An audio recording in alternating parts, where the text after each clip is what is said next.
Hello friends, मैं हूं आंचल सिंह। मेरे चैनल में आप सबका स्वागत है। आज मैं यहां पर WSC ग्रुप 3 के क्वेश्चंस को डिस्कस करूंगी। फ्रेंड्स, इससे पहले हम लोग पार्ट 1 में क्वेश्चन 1 से क्वेश्चन 20 तक सॉल्व कर चुके हैं। अगर आपने वो वीडियो नहीं देखा है तो पहले वो वीडियो देख लीजिए, फिर इस वीडियो को देखिए। इस वीडियो में हम लोग क्वेश्चन नंबर 21 और उसके आगे के क्वेश्चंस को सॉल्व करेंगे। ठीक है फ्रेंड्स, मैं आप सबको थैंक यू बोलना चाहती हूँ। जिस तरह से आपका सपोर्ट मेरे चैनल को मिल रहा है उसके लिए थैंक यू सो मच। अगर आपका सपोर्ट मेरे चैनल को ऐसे ही मिलता रहा तो हम लोग इसी चैनल पे आगे चलकर मैथ्स के कॉम्पिटिटिव लेवल के क्वेश्चंस को भी सॉल्व करेंगे। तो अब हम लोग क्वेश्चन को सॉल्व करना स्टार्ट करते हैं। ये देखिए, क्वेश्चन नंबर 20 तक हम लोग पार्ट 1 में कर चुके हैं। ओके, तो आज का हमारा पहला क्वेश्चन है क्वेश्चन नंबर 21। नीचे दर्शाए गए ग्राफ में वस्तु ने कितनी बार चलना बंद किया। ठीक है, तो देखिए क्वेश्चन नंबर 20 इसी से रिलेटेड था। जब आप वो देखेंगे तो आपको ये समझ में आ जाएगा। आइए मैं यहाँ पे थोड़ा रिवाइज करा देती हूँ। ये ग्राफ था क्वेश्चन नंबर 20 का, जिसमें मैंने आपको बताया था यहाँ पे ये कांस्टेंट वेलोसिटी से चल रहा है। इसके बाद यहाँ पे ये रुका हुआ है। ठीक है, और ये जो ग्राफ था, ये ग्राफ सी, ये एक्सेलरेशन का ग्राफ था। ठीक है, तो देखिए यहाँ पे स्ट्रेट लाइन का मतलब रुका हुआ है। तो सेम क्वेश्चन नंबर 21 में भी ऐसे ही है, कितनी बार रुका हुआ है। तो आप खुद देख सकते हैं कि यहाँ पे ये 20 से 40 तक ये रुका हुआ है, मतलब स्टॉप, ऑब्जेक्ट ने मूव नहीं किया है। ऑब्जेक्ट 20 से 40 सेकेंड तक रुका हुआ है, तो मतलब एक बार रुका हुआ है। यहाँ पे ये कांस्टेंट वेलोसिटी है, फिर ये रुका हुआ है, फिर ये स्ट्रेट लाइन है, कांस्टेंट वेलोसिटी है। ठीक है, चलिए अब आगे देखते हैं। फ्रेंड्स, नेक्स्ट क्वेश्चन है question number 22। What type of energy represents the sum of kinetic energy and potential energy that a moving object has? तो देखिए, जो गतिज ऊर्जा यानी कि काइनेटिक एनर्जी और पोटेंशियल एनर्जी यानी कि स्थितिज ऊर्जा का जो सम होता है उसको हम लोग मैकेनिकल एनर्जी बोलते हैं। तो इसका ऑप्शन नंबर 2 करेक्ट है। Mechanical energy is sum of kinetic energy and potential energy. Okay, next question है question number 23। Friction changes the energy of an object from kinetic energy to which energy? ये आपका question है।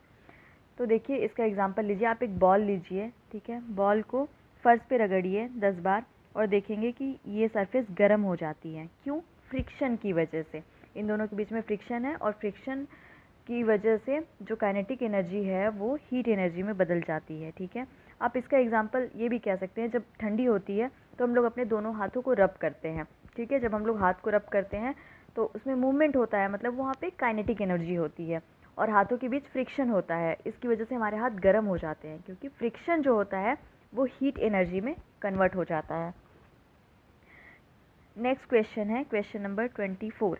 Which statement is not true? आइए देखते हैं इसमें से कौन सा कथन सत्य नहीं है। ठीक है, तो पहला है लुब्रिकेंट्स कीप डर्ट आउट। ये सही है, क्योंकि लुब्रिकेंट जो ऑयल होता है उसमें डस्ट पार्टिकल भी होते हैं और जब हम लोग उसको क्लीन करते हैं तो ऑयल के साथ डस्ट पार्टिकल भी क्लीन हो जाता है। ठीक है, lubricant act as a seal, ये भी करेक्ट है। लुब्रिकेंट ट्रांसमिट फ्लूइड पावर, ये भी सही है, फ्लूइड। ठीक है, लुब्रिकेंट इन्हेंसेस कोरोजन, ये गलत है। और क्वेश्चन क्या था? नॉट ट्रू, मतलब ये ऑप्शन नंबर 4 सही है। कोरोजन मीन्स जंग लग जाती है। तो क्या लुब्रिकेंट की वजह से जंग लगती है? नहीं। हम लोग लुब्रिकेंट मशीनों में इसलिए डालते हैं जो लुब्रिकेशन ऑयल होता है, ताकि जंग ना लगे। मतलब ऑप्शन नंबर 4 गलत है और इस स्टेटमेंट के हिसाब से ऑप्शन नंबर 4 ही हमारा आंसर है। फ्रेंड्स, नेक्स्ट क्वेश्चन है question number 25। The science of friction, lubrication and wear is called? तो फ्रेंड्स, जिस सब्जेक्ट में फ्रिक्शन, वियर और लुब्रिकेशन की स्टडी की जाती है उसको हम लोग ट्राइबोलॉजी कहते हैं। हायर स्टडी में ट्राइबोलॉजी एक सब्जेक्ट होता है जिसके अंदर हम दो सरफेस के बीच क्या लुब्रिकेशन यूज़ करना है, उसके बीच कितना फ्रिक्शन है, उस हिसाब से क्या लुब्रिकेशन यूज़ करना है और कितना वियर हो रहा है, ये सब की स्टडी की जाती है। उस सब्जेक्ट का नाम ट्राइबोलॉजी होता है। ठीक है, नेक्स्ट क्वेश्चन है question number 26। To wires A and B are made of same material and subjected to the same load। अब देखिए यहाँ पे दो वायर हैं और दोनों ही माइल्ड स्टील के हैं। इस क्वेश्चन को हम लोग किसी और लेवल में भी सॉल्व कर चुके हैं। ठीक है, दो वायर हैं और दोनों ही माइल्ड स्टील के हैं क्योंकि यहाँ पे सेम मटेरियल लिखा है, and subjected to same load, और दोनों को सेम लोड से खींचा जा रहा है। यहाँ पे वही दो बंदे खींच रहे हैं जो नीचे वाले तार को खींच रहे हैं, ठीक है। The strain is greater for a if, मान लीजिए ए है और ये बी है, तो ए में स्ट्रेन ज़्यादा होगा क्योंकि ए पतला है इसलिए, ठीक है। उसका लंबाई से कुछ खास लेना देना नहीं है। देखिए जो पतला होगा उसमें स्ट्रेन ज़्यादा होगा अगर मटेरियल सेम है तो, ठीक है। तो इसका ऑप्शन नंबर 3 करेक्ट है। A has twice the length and half the diameter of B.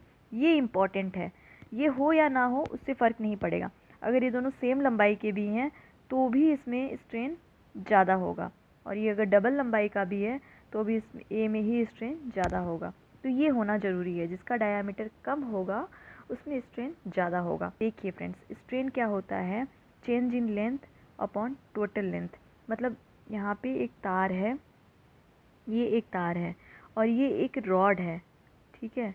अब इसको आपने खींचा तो इसकी लंबाई मान लीजिए इतनी बढ़ गई, और इसको खींचा सिर्फ इतनी सी बड़ी है, तो इसमें चेंज इन लेंथ इतना है, ये डेल्टा एल है, और इसका रियल लेंथ है, और इसमें सिर्फ इतना सा है, ये डेल्टा एल है और ये रियल एल है। तो यहाँ पे स्ट्रेन ज़्यादा है, ठीक है। ये स्ट्रेन होता है, उस हिसाब से आप चीज़ों को याद रखिए। तो इसका ऑप्शन नंबर 3 करेक्ट है। फ्रेंड्स नेक्स्ट क्वेश्चन है question number 27। Which statement is true about parallel electrical circuit.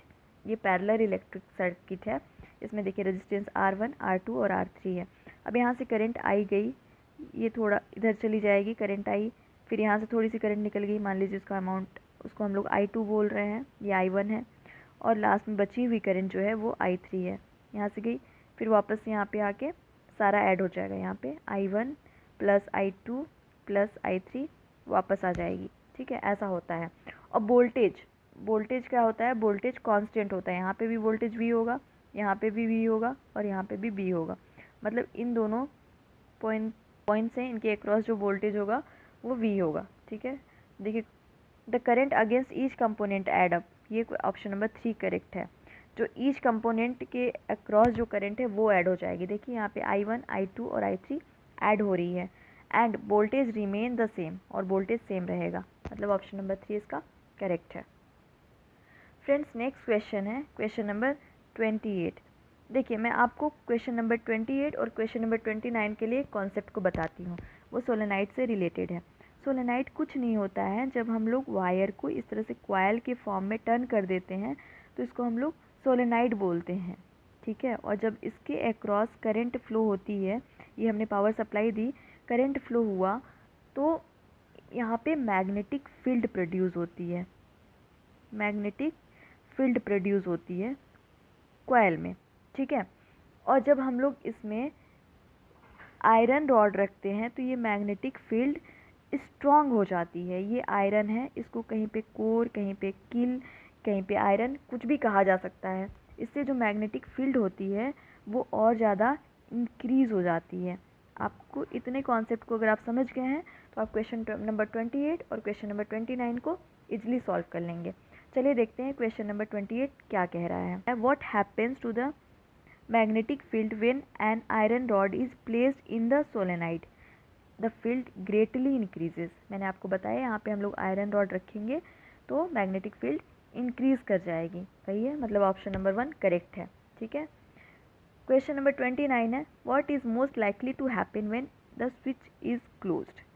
देखिए ये क्या है, किल है, जिसपे वायर को कॉइल फॉर्म में चेंज कर दिया गया है, मतलब ये सोलेनाइड जैसा है, ठीक है। अगर हम लोग स्विच को ऑन करेंगे तो क्या होगा, इसका आप लोग ऑप्शन देखिए। तो magnetic field should be produced, ये तो करेक्ट है ही, लेकिन अगर आपको कॉन्सेप्ट नहीं भी पता है तो भी आप इस क्वेश्चन को गलत नहीं करेंगे, क्योंकि बचे हुए ऑप्शंस बहुत फ़नी हैं actually. The nail wheel rust, ऐसा कभी होता है कि हमने स्विच को ऑन किया और जंग लग जाए, नहीं होता, मतलब ये तो टोटली गलत है। द बैटरी विल एक्सप्लोड, ऐसा होगा नहीं। The wire will catch fire, ये भी गलत है, मतलब ऑप्शन नंबर 1 करेक्ट है, ठीक है। नेक्स्ट क्वेश्चन है question number 30। In heat treatment a diagram used is called triple T diagram. What is full form of triple T. देखिए मैकेनिकल में ये ट्रिपल टी डायग्राम बहुत इंपॉर्टेंट होता है, ठीक है। इसका फुल फॉर्म होता है टाइम, टेम्परेचर, ट्रांसफार्मर। इसमें हम लोग पढ़ते हैं कि जिस तरह से टाइम बीत रहा है और हम लोग टेम्परेचर बढ़ा रहे हैं तो उससे जो मटेरियल का स्ट्रक्चर चेंज हो रहा है, दैट इज़ ट्रांसफॉर्मेशन। मतलब टाइम और टेम्परेचर में बदलाव करने से मटेरियल का जो स्ट्रक्चर चेंज हो रहा है उसकी स्टडी को ट्रिपल टी डायग्राम रिप्रेजेंट करता है। तो ट्रिपल टी का फुल फॉर्म होता है टाइम, टेम्परेचर और ट्रांसफॉर्मेशन। नेक्स्ट और लास्ट क्वेश्चन है question number 31। Which of these is the hardest constituent of steel. Martensite सबसे हार्डेस्ट स्ट्रक्चर होता है स्टील का। तो आपको इसको याद रखना है। ऑप्शन नंबर 4 करेक्ट है। यहाँ पे हमारा ग्रुप 1 ख़त्म होता है। अगर आपको मेरा वीडियो अच्छा लगा तो मेरी वीडियो को लाइक कीजिए, चैनल को सब्सक्राइब करके बेल आइकन दबाना ना भूलिए और मेरे वीडियो को अपने ग्रुप में शेयर ज़रूर कीजिए। Thank you. मिलते हैं अगले वीडियो में।